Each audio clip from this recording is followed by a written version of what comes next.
इसके पीछे पृष्ठभूमि है सरकार और सरकार को चलाने वाले संघ के लोग। उनको आशंका है कि जिस आंदोलन को हमने हल्के में न्यायपालिका के माध्यम से अभी दबाने की कोशिश की है वो दबेगा नहीं।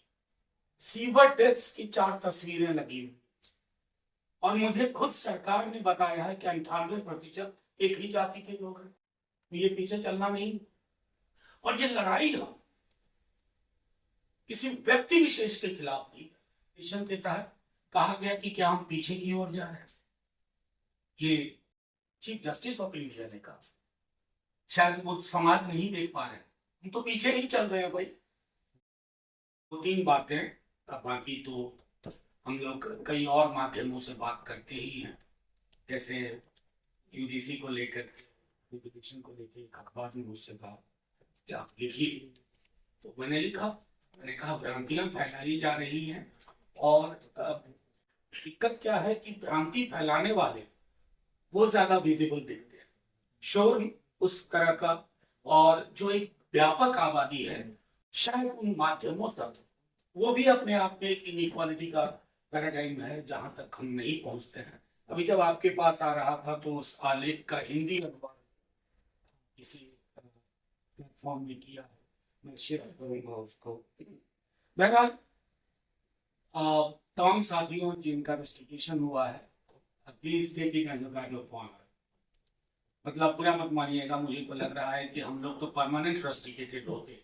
अगर इस तरह की व्यवस्थाएं तब होती तो हमें तो 2 दिन के लिए 3 दिन के लिए अटेंडेंस से महरूम कर दिया जाता था। अगर पुलिस भी पकड़ के ले जाती थी तो हाजत में रखती थी और फतुहा में जाके छोड़ती थी, बगैर पैसों के आप पैदल चल के आओ। मतलब इस प्रकार की व्यवस्थाएं हमने नहीं देखी थी, कभी कल्पना भी नहीं की थी कि ऐसा होगा। हाल के दिनों में एक आलेख लिखा मैंने फ्रंटलाइन में, उसका जन्म मेरे अंदर बहुत दिनों से चल रहा। 60 के दशक में फ्रांस में स्टूडेंट मूवमेंट हुआ और उस जनरेशन को डिसोबीडिएंट जनरेशन का मैंने अपने अध्ययन से देखा, अपने आसपास देखा कि हमारे यहाँ बड़ा जोर होता है इस बात का कि हम में से सबको कितना खूबसूरत तरीके से ओबीडिएंट बना दिया जाए। माता पिता यही चाहते हैं कि बच्चा ओबीडिएंट हो, धर्म यही चाहता है कि आप ओबीडिएंट और फेथफुल हो, राष्ट्र भी यही चाहता है कि आप ओबीडिएंट और faithful to the nation dash to the government. दुनिया के जिन मुल्कों में ओबीडियंस नाम की बीमारी जरूरत से ज्यादा हो गई वो मुल्क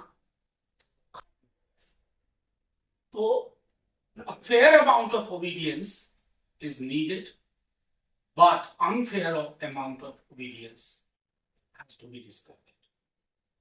ये मैं अपने तजुर्बे से भी कह रहा हूँ। दूसरी चीज मैं कहूँ कि ये लड़ाई चाइल्ड स्टूडेंट के रस्टिकेशन से नहीं है। इस रस्टिकेशन के पीछे की पृष्ठभूमि मैं सुन रहा था, आपने बहुत बेहतर तरीके से बताया। इसके पीछे पृष्ठभूमि है सरकार और सरकार को चलाने वाले संघ के लोग। उनको आशंका है कि जिस आंदोलन को हमने हल्के में न्यायपालिका के माध्यम से अभी दबाने की कोशिश की है वो दबेगा नहीं। मसलन कल मुझे पार्लियामेंट में बोलना था राष्ट्रपति महोदया के अभिभाषण पर। मैंने कहा कि उस दिन 2 टिप्पणी हुई, आप लोगों ने नोटिस किया है। एक टिप्पणी हुई यूजीसी रेगुलेशन के तहत, कहा गया कि क्या हम पीछे की ओर जा रहे हैं। ये चीफ जस्टिस ऑफ इंडिया ने कहा। शायद वो समाज नहीं देख पा रहे, हम तो पीछे ही चल रहे हैं भाई। मैंने कल पार्लियामेंट में कहा कि मेरे घर आएंगे, मेरे ऑफिस आएंगे, सीवर डेथ्स की 4 तस्वीरें लगी हुई और मुझे खुद सरकार ने बताया है कि 98% एक ही जाति के लोग हैं। ये पीछे चलना नहीं। ये कौन सी आगे की यात्रा। दूसरा, उस दिन एक और टिप्पणी हुई जो हमारे कई लोगों ने नजरअंदाज कर दी। ट्रेड यूनियन को ग्रोथ का ऑब्स्ट्रक्शन का मैंने कभी कल्पना नहीं की थी कि इस देश में चीफ जस्टिस ऑफ इंडिया ये बोल के निकल जाए। वो ये बोल के निकल जाएंगे कि समाज पीछे जा रहा है। उन्हें पता नहीं है। हमारे बाकी छोड़ दीजिए, जो बड़े बड़े विश्वविद्यालय हैं वहां मेस वाले पटे, मैं आज की बात भी नहीं कर रहा हूं, बहुत पहले से ये चल रहा है। और अगर मेस नहीं बटा हुआ है, टेबल बटा हुआ, sitting arrangements almost pre decided. और ऐसे माहौल में जब न्यायपालिका ये कहती है हम तो आगे चलना चाहते हैं, तो हुजूर आगे चलने के पहले पीछे की गंदी रवायतों को डस्टबिन में डालना, उसको स्वीकार करना। I will not take much of your time, but there are certain fights which you not only fight for yourself, for this generation, you are fighting to give or make your next generation inherit a world which is less unequal. And a slice of that world that is called India is less unequal.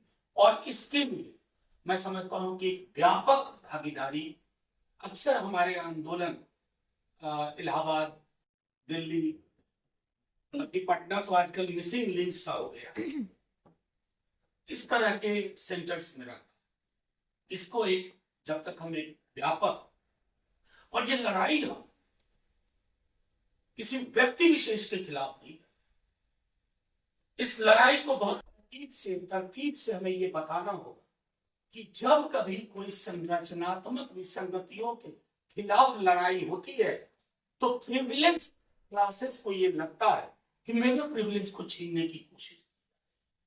उनसे भी मेरा आग्रह होगा, तमाम लोगों से जो social media पे हम लोगों से ज्यादा सक्रिय है, हम लोगों से ज्यादा हाइपर एक्टिव, उनसे कहना होगा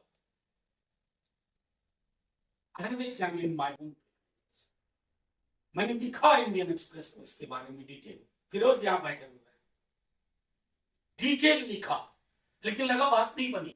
फिर मैंने लिखा जो संभवतः कल के अखबार में मैंने लिखा कि मुझे लोग मेरे सरनेम को देख करके कहते हैं तुम क्यों नहीं बोल रहे हो। There is something we must acknowledge. Privilege का अपना व्याकरण है, ये आपको महसूस कराता है, लेकिन ज्यादा महसूस करने में लेथार्जी आती है और विसंगतियां बनी रहती है। आप सब लोगों को मेरी ओर से बहुत बहुत मुबारकबाद इस लड़ाई के लिए। काउंट में कह रहे थे विलंब हो गया, मेरे विलंब के दो कारण है, पार्लियामेंट और बीते 5 महीनों से पारिवारिक संकट से गुजर रहा हूँ। मेरे फादर एडवांस स्टेज कैंसर में, उनका ट्रीटमेंट भी चल रहा है, तो उसके हिसाब से मेरा हर घंटा और रूटीन तय होता है। बहरहाल आप सबका शुक्रिया, जिंदाबाद रहिए और जिंदाबाद रखिए सब लोगों को एक साथ। Thank you.